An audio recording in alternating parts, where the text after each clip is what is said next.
Il y a des choses que l'on fait qui nous rattrapent toujours. Il faut faire très attention. Cette listen to the story, ça m'a fait couler des larmes. Ça m'a fait couler des larmes. J'aimerais que les hommes l'écoutent. Si tu es une femme, j'aimerais vraiment que tu tagues tous les hommes de tes contacts. Attendez, je reviens parce que... Oh, voilà, ça va un peu mieux. C'est un homme qui écrit. Il dit, Lady Sonia, il faut parler à mes frères hommes. J'ai perdu le sommeil. Je ne sais pas comment faire. J'ai besoin d'aide.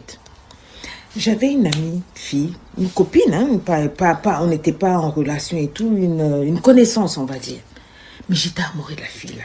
Elle m'avait l'air très, vraiment ouverte, bien. Je l'admirais beaucoup. Mais je n'osais pas décliner mes sentiments. J'avais peur qu'elle me rejette et tout. Donc, on évoluait dans les amitiés comme ça, dans le groupe et tout. Et puis après, je l'ai perdue de vue. Un jour, je l'ai rencontrée, là. Elle semblait vraiment terrassée et déprimée. Et puis, elle m'a dit qu'elle avait besoin d'un peu d'argent. Elle était dans une urgence. Moi, je dis, mais quel genre d'urgence? Ah, que c'est une urgence médicale. Et que vraiment, si je peux la dépanner. C'était pas beaucoup hein, qu'elle demandait. Elle demandait 250 000 francs CFA. Je les avais. Mais moi, je me suis dit, voici l'occasion que j'ai de pouvoir posséder le corps de cette dame-là. Parce que ça se voyait qu'elle avait des courbes très, très généreuses. Je lui ai dit, j'ai cet argent à te donner, je peux te les donner tout de suite. Je les ai sûrement. D'habitude, je me balade pas du cash, mais j'en ai. Mais à condition que tu me fasses goûter le cookie. Je rêve de toi depuis des années et tout. Elle s'est mise à pleurer. On était dans la rue. Elle m'a supplié. Elle a dit, c'est une histoire de vie, de mort. J'ai dit, oui. Vous les femmes, vous connaissez avec ces histoires de vie et de mort là. Mais en tout cas, moi aussi, c'est une histoire de vie et de mort. J'ai un feu en moi depuis près de 3-4 ans quand je pense à toi, vraiment. Voilà, donc, dès qu'on finit là, je te donne cet argent.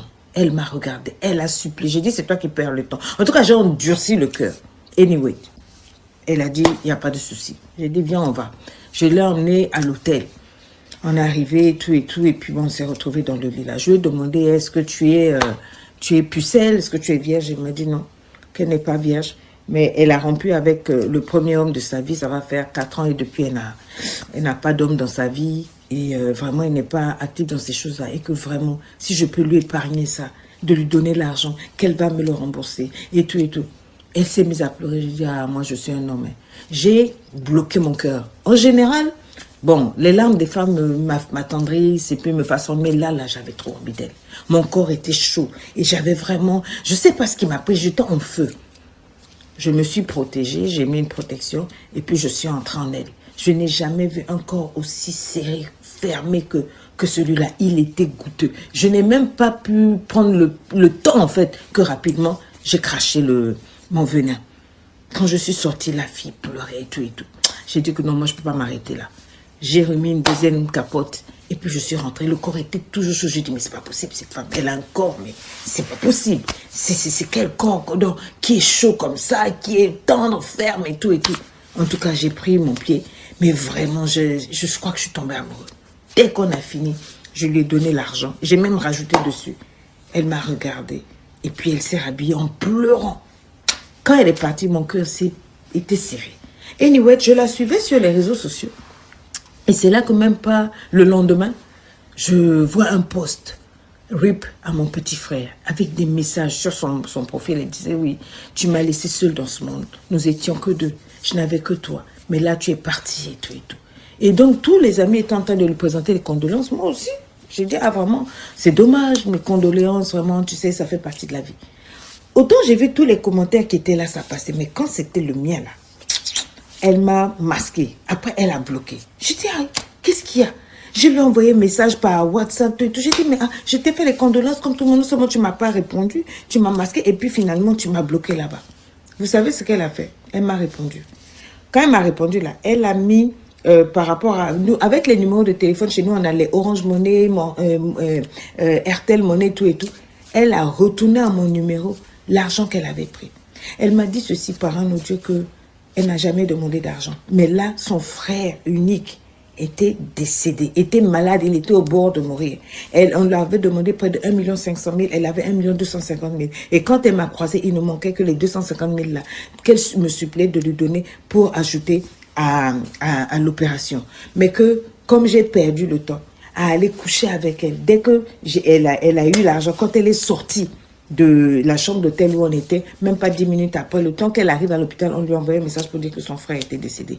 Et donc elle n'a pas besoin de cet argent, qu'elle me laisse avec ma confiance. Elle m'a retourné l'argent. J'ai dit, c'est là que je suis allée voir un ami. Je demandais un peu les informations sur elle et on me dit qu'en fait, la fille a été issue d'une famille très riche, mais que les parents sont morts dans un accident, il n'y a même pas un an ou 2 ans, et que quand les parents sont morts, la famille autour a pris tous les biens.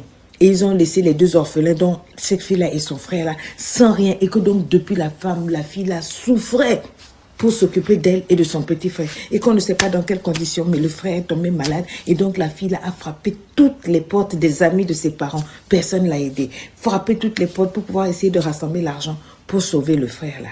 Je dis, quand j'ai réalisé que moi, au lieu de simplement donner l'argent, même de refuser, j'ai préféré coucher avec la fille là. Et qu'elle m'a retourné cet argent, vous ne pouvez pas savoir. J'ai perdu le sommeil depuis. Je suis dans un état qui ne dit pas son nom. J'ai honte de moi. Je n'arrive pas à me regarder dans le miroir. Je dis, c'est pas ça que ma mère m'a mieux élevé que ça. Et en général, je protège les femmes. En général, je fais des vidéos. Je suis dure avec les hommes. Mais je sais pas, j'avais trop envie de cette fille-là. Mais au-delà d'avoir envie, je suis réellement tombée amoureux d'elle. Et aujourd'hui, je veux la revoir. Je ne sais pas quoi lui dire. Je ne sais pas comment, quelle démarche. Et s'il vous plaît, elle m'a bloqué partout. Mais comme on a des amis en commun, je peux avoir accès à elle. Donc, je voudrais vous demander comment faire pour essayer de rattraper ce que j'ai fait. Essayer de l'emmener, ne serait-ce qu'à me pardonner et me permettre de rectifier et d'arranger. Je ne sais même pas comment faire. S'il vous plaît, aidez-moi. Parce que je ne dors plus. J'ai maigri. Parce qu'il y a l'amour, mais en plus parce qu'il y a la culpabilité. Et je ne me retrouve pas. Surtout quand je vois l'argent là qui est revenu sur le compte.